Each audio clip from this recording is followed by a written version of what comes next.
The views and opinions expressed on any program are those of the producers and/or the persons appearing on the program, and do not necessarily reflect the views and opinions of FRC Media, Bristol Community College, or the City of Fall River.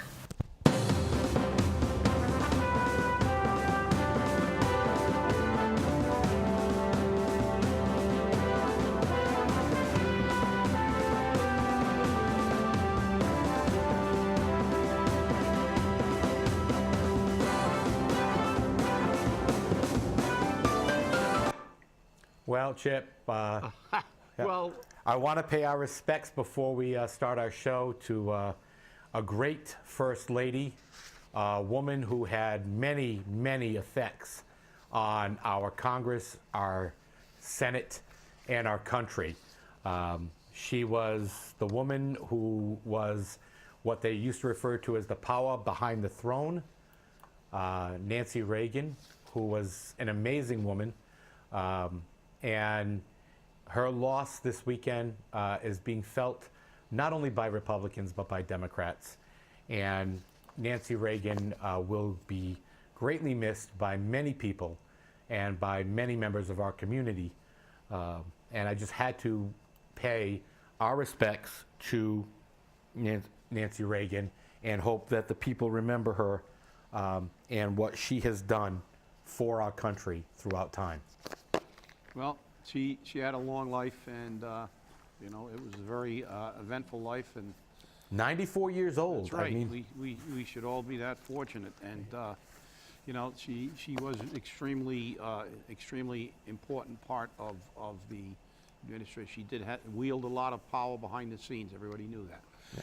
All right, it's Monday. Welcome to Spindle City Straight Talk. I'm Chip. and I'm CJ. And we again have a lot to talk about. Yeah, the first thing I want to get to before we get to some of the other juicy stuff is the front page of the Herald News about something that went on this weekend or Friday, where the mayor and Carol Fiola and Alan Sylvia and Mike Rodrigues all went over to a warehouse at Commerce Way for Solar City. And for our viewers who don't know what Solar City is the solar energy company that's been running around knocking on your doors and calling all the homeowners out saying, hey, you need to go to solar energy. And you know, the mayor's saying, oh, this is wonderful for Fall River, blah, blah, blah, blah, blah. This is great, this is fabulous, everyone needs to do it. We're gonna make Fall River a green city, a green community. And you know what? This is a warehouse, okay? So let's be realistic. Yes, they have a lot of employees. Some are trained, some are not. But before any of our viewers and before anyone in Fall River signs a contract with Solar City or anyone else, do your cost-benefit analysis. Look at what you're actually getting. I'll to give you the blunt side of it, here I go, I'm going to be negative, Chip. Be careful. Here comes the negativity train. Yeah, the reality train. Yeah, the reality train. Number one, you sign a contract for 20 years with this company. They put the equipment on your roof, and then you are required to buy the energy now from them. And that energy has a regular contractual price increase every year. So I don't know how good that's going to be. So much for the free market. Yeah, and then what happens is that if you want to sell your house, guess what? You got to pay for that equipment if the new owner doesn't want it. So, and you got to buy out your contract. Look at the gotchas in these contracts, okay? I've gone through it, and I and several other people made the request to them, well, what if I want to buy the equipment? Well, you can buy the equipment from us, but we still get the tax credits because they're not making the money on putting the equipment up. They're making the money on the tax credits. So know what you're getting before you get it. Not that I'm against the new businesses or anything else, but I want the consumers to be aware that there is no such thing as free. Yeah, there's no free lunches in this society. No. Although it's Fall River. and you know, if we're going to make Fall River green, I want it to be green from money. Yeah. I want jobs for the people. I want people to have green so we can turn this city around and not listen to the endless propaganda that we hear.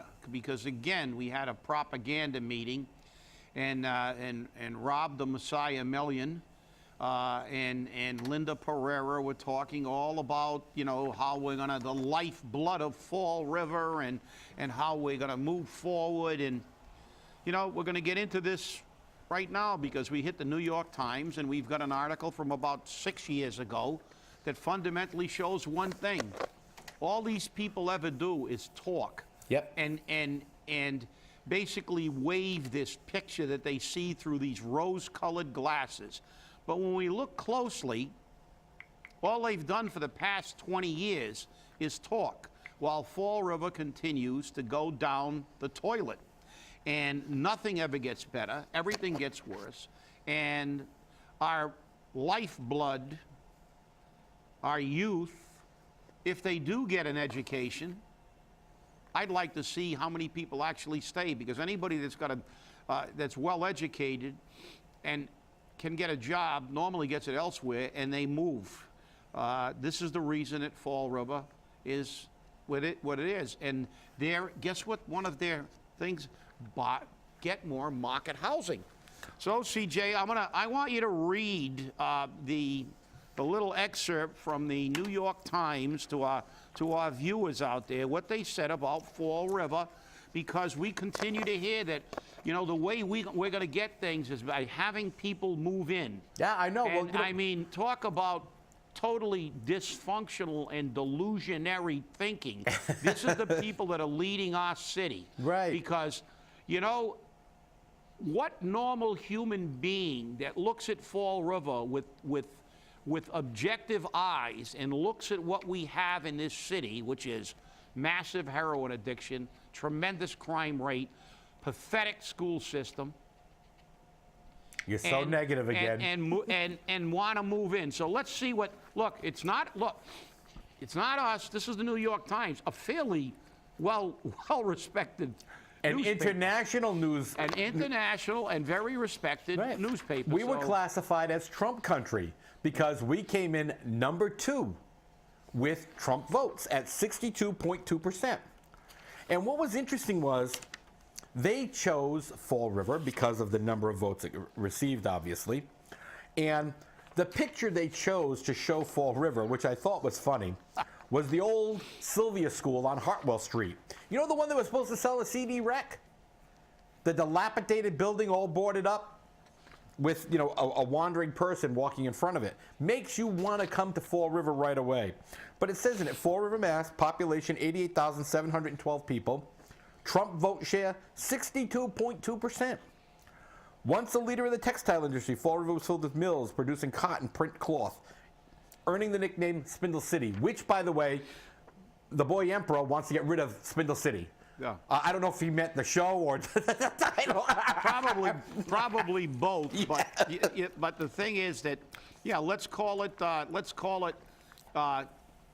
croak the residential taxpayer. Yeah. City. And the funny thing is that it turns around here. It says in December the unemployment rate was 8%, among the highest in Massachusetts. Its median income is about half that of the state as a whole. I wonder who keeps saying that. Yeah. I mean, you know, because obviously the elected officials can't see it, but this was the nice dig that you had to love. Even its city motto lacks gusto. We'll try.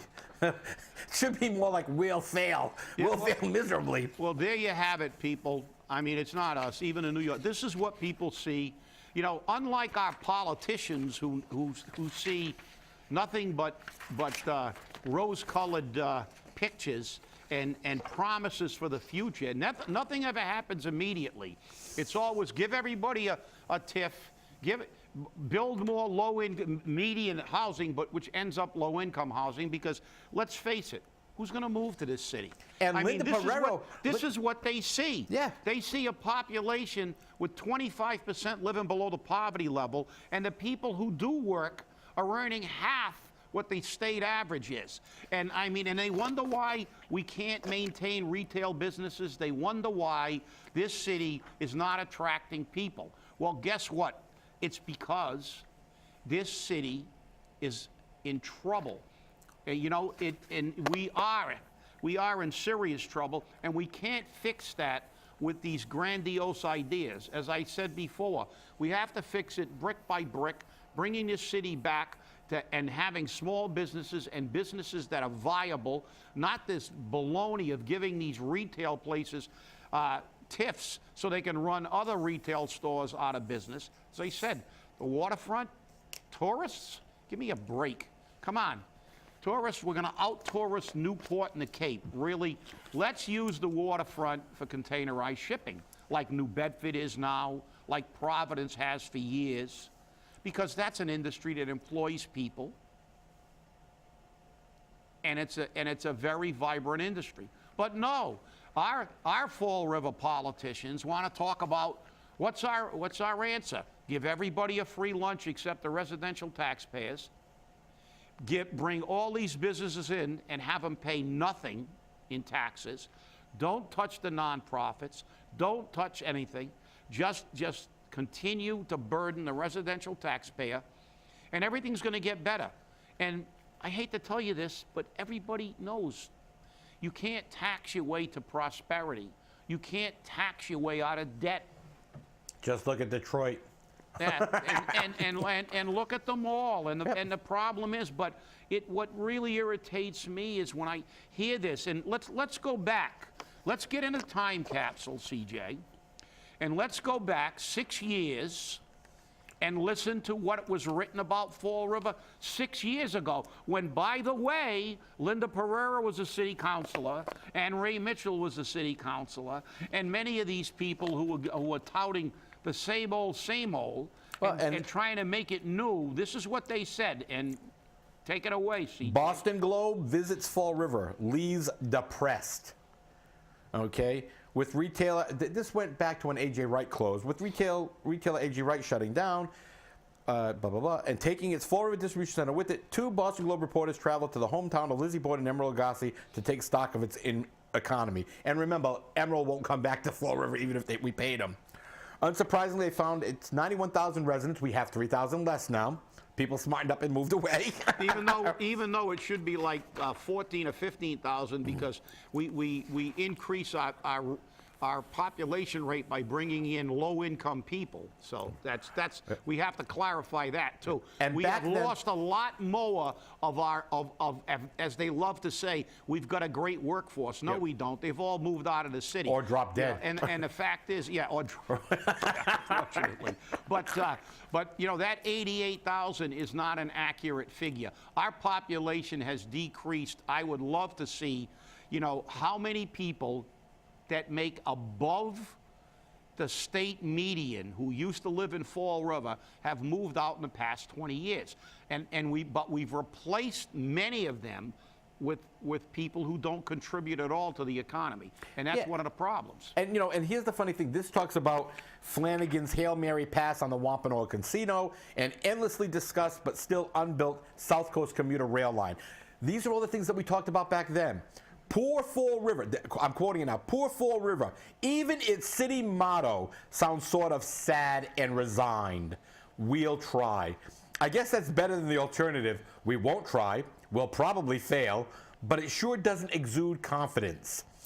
Between the article of Fall River and the endless headlines of other cities and towns, it seems as if we really need a new approach to shore up small cities that used to be industrial centers and are now drifting into dysfunction.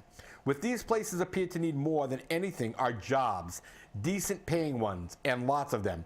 Then again, considering how many years these problems have been festering, what's going to cause a change? Of course, now. Nothing, because we're saying the same thing. And let's remind everybody that what you're reading about these problems festering for years. The same people are in office. 6 years ago. Right. 6 years ago. A.J. Wright got a TIF. Yep. And what happened when a TIF was gone? Bye. They're gone. Bye-bye. Bye-bye. See you later. And our city councilors that were there then and were there before A.J. Wright and voted for the A.J. Wright TIF and said that was going to save Fall River are still sitting their butts in those seats, still saying exactly the same thing and still getting absolutely nothing done except destroying what's left of our economic base in this city by taking all the money away from the residential taxpayers. And then they're going to talk about, oh, we're going to build a harbor mall up and we're going to build retail stores. Really? Who's going to be the customers? Who's going to be the customers? I mean, how many people, how many newspapers have to say how bad Fall River is economically? How many people have to tell our city that the people are not earning, they're earning half the state average? They also didn't say we have almost 25% living below the poverty level. Right. They also said that we have the second fewest number of businesses of cities of our size. We may be number one now because we did overtake Lawrence as the poorest city in the state. So we actually we have to check those stats. We may be down to the fewest number of businesses for a city of our size in the state. So you know something, everybody, it's not working. So you know what the moral of this story is? We're not manufacturing this. We can, you can go and look at this. You go to the New York Times and pull the article. Go to the Boston Globe and pull the article from 2010. And I can pull a million articles. And I can pull articles from federal judges in Boston that said, we're sick and tired of Fall River coming up to Boston and whining, and ignoring the law. But you know what the moral of this story is? Our government and our representatives are not doing the job. And I'm not going to, the people have become involved. And we replaced the mayor, we replaced some city councilors. But see, that's the first step. The second step is to continue that involvement, stay educated, look at things not through rose-colored glasses, look at things realistically.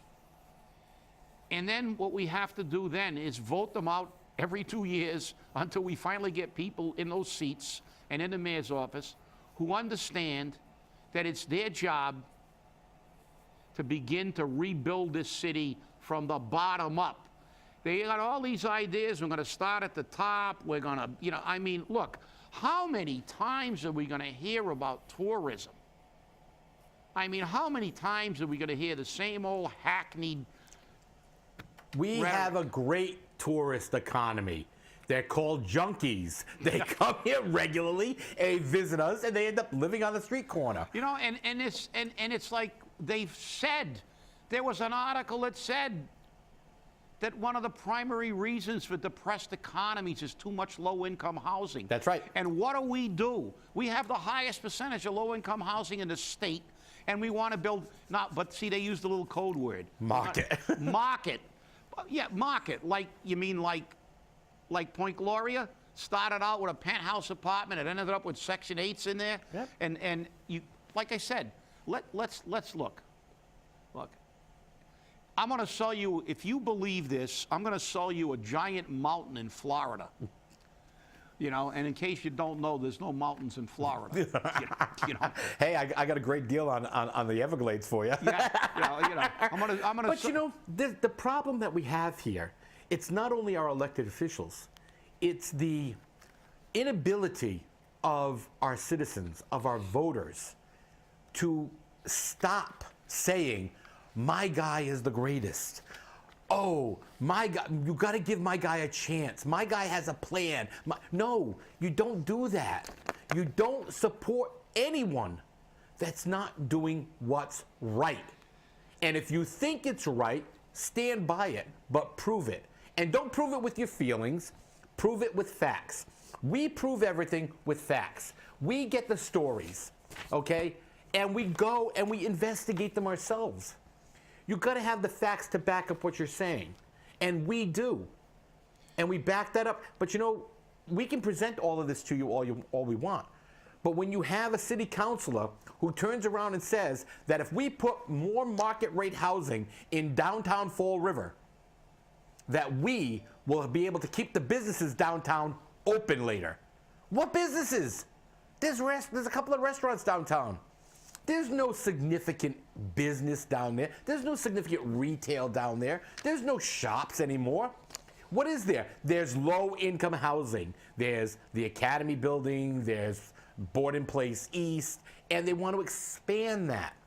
Okay, market rate housing is a joke. I've spoken to people in HUD. I've spoken to people in Boston. I've spoken to people here in our own city, and they will tell you that market rate housing works in many communities that have an economic level, an income level to support it.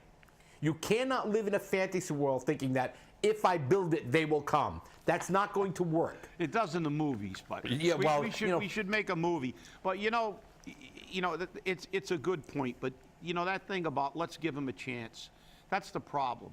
Some of these councilors have been in there for nearly 20 years. Yes. And look at their performance. Let's start looking. I don't care if you like them personally.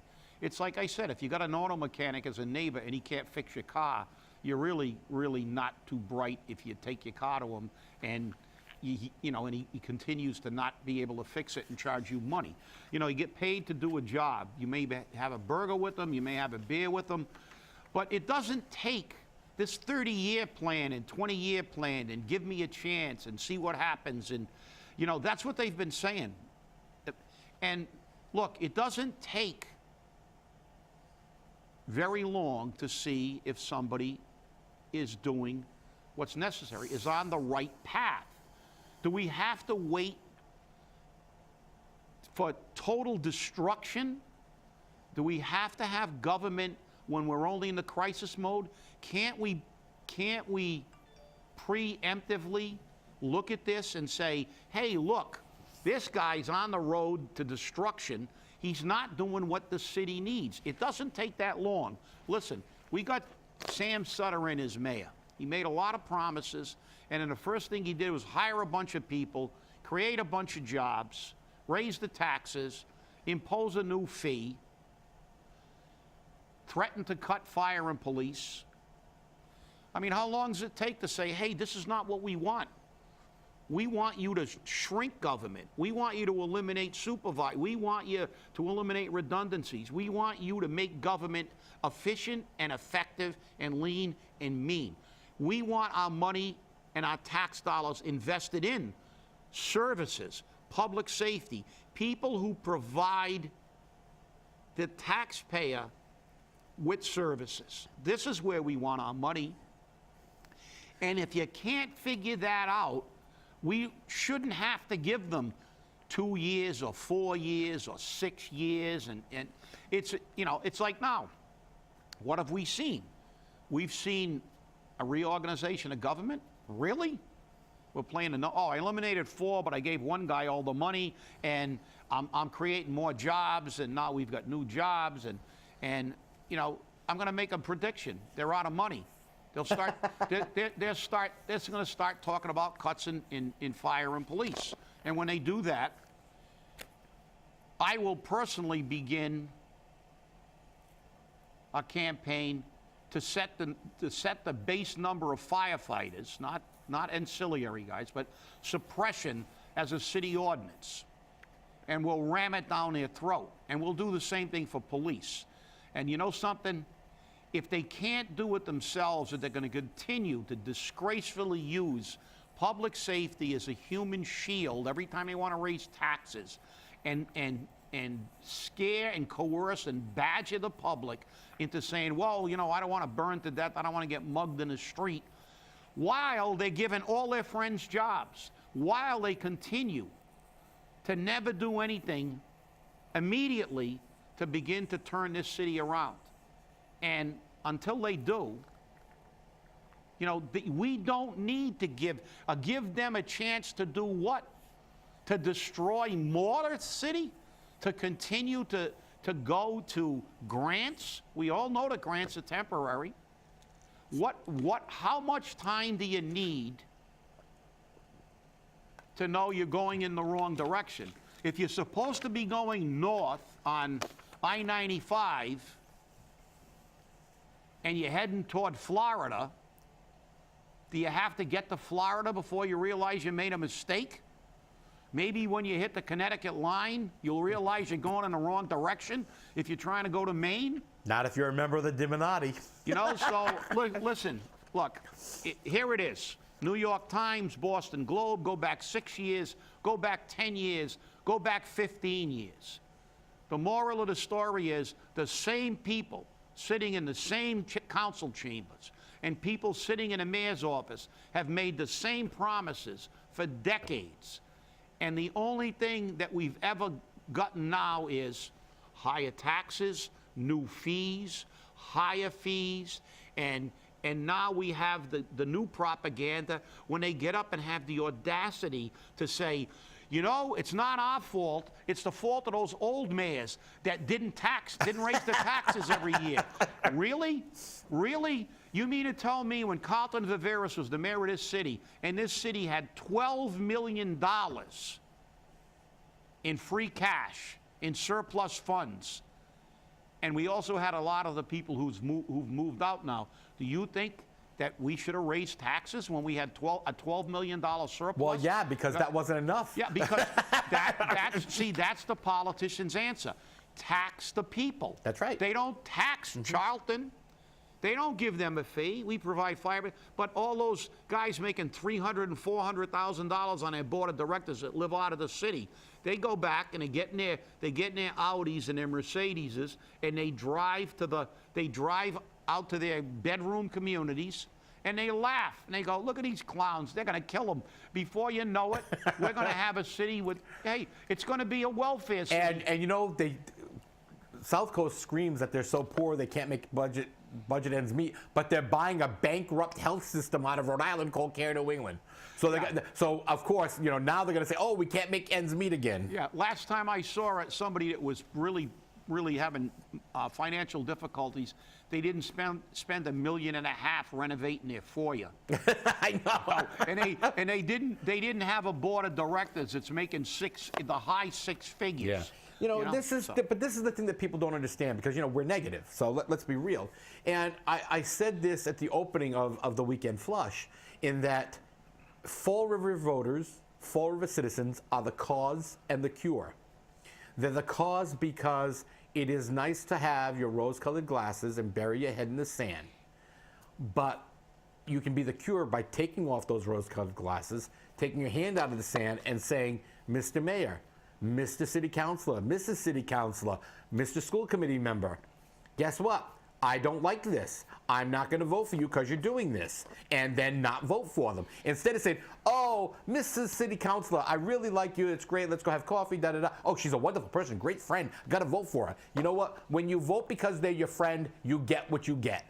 And what you get is higher taxes, higher fees, and you get the shaft. And let me tell you something. The city isn't using any KY to make it easier on you. Well, I'm going to quote from that article from 6 years ago in the Boston Globe, because it's true. It's not hard to find people here who have lost hope. This former manufacturing city, once home to humming factories, has for years been pummeled by one economic blow after another.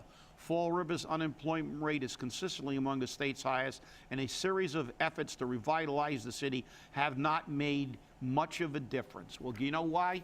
Because what they always recommend is not being realistic. That's right. They're trying to turn this. They're not building it block by block. They're not building it by first fixing their own house, fixing our government, prioritizing our spending, and put money back in the people who live in this city's pockets so they can actually keep businesses in business. So you know something? A nice way to start Monday. I am angry. I am always angry when it comes to politics, and when I see what happens in Fall River, it just boggles my mind. So everybody, just pay attention and remember, some of these people, when they ask for your votes in the next election, have been here for 20 years trying to sell you the same bill of goods, so it's time to get the broom out. Thanks for watching. We'll see you on Wednesday. Stay angry.